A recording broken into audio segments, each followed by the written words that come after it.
Telangana CM Revanth Chandrababu direction లో నడుస్తున్నారంటూ ఆరోపించారు BRS నేత బల్కా సుమన్. గతంలో ఆంధ్రప్రదేశ్ లో పనిచేస్తూ తెలంగాణ ప్రాజెక్టులకు వ్యతిరేకంగా పనిచేసిన ఆదిత్యనాథ్ దాస్ ని ప్రభుత్వ సలహాదారుగా వెంటనే తొలగించాలంటూ డిమాండ్ చేశారు. కమిషన్లు తగ్గించి ప్రజల కోసం పనిచేయాలని సూచించారు బల్కా సుమన్. ఎట్టి పరిస్థితుల్లో తెలంగాణ రాష్ట్ర ప్రయోజనాలకు విఘాతం కలిగించకుండా మీరు పనిచేయాలి. తెలంగాణ రాష్ట్ర ప్రయోజనాలకు విఘాతం కలిగితే డెఫినెట్గా తెలంగాణ ప్రజల పక్షాన తెలంగాణ ప్రజల గొంతుకగా బీఆర్ఎస్ పార్టీ చాలా బలంగా కొట్లాడుతుందని చెప్పి సందర్భంగా నేను తెలియజేస్తా ఉన్నా. ఆదిత్యనాథ్ దాస్ నియామకాన్ని వెంటనే రద్దు చేయాలని చెప్పి ముఖ్యమంత్రిని నేను డిమాండ్ చేస్తూ ఉన్నా.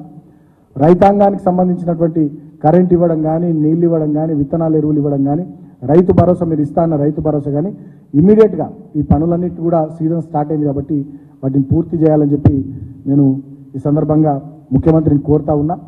ఇది మాత్రమే కాదు, ఇవాళ ఇంత మంచిగా కడుపు నిండా కరెంట్ ఇచ్చిన కేసీఆర్ గారి ప్రభుత్వం మీదనేమో కమిషన్లు ఇస్తున్నది ఈ ప్రభుత్వం. వారికోస్ వెయిన్స్ వ్యాధికి కేవలం 30 నిమిషాల్లో చికిత్స. కాల్ చేయండి 9989527715. వాళ్ళేమో అన్నిట్లలో కమిషన్లు తీసుకుంటున్నారు. కాంగ్రెస్ అంటేనే కమిషన్ల ప్రభుత్వం అయిపోయింది.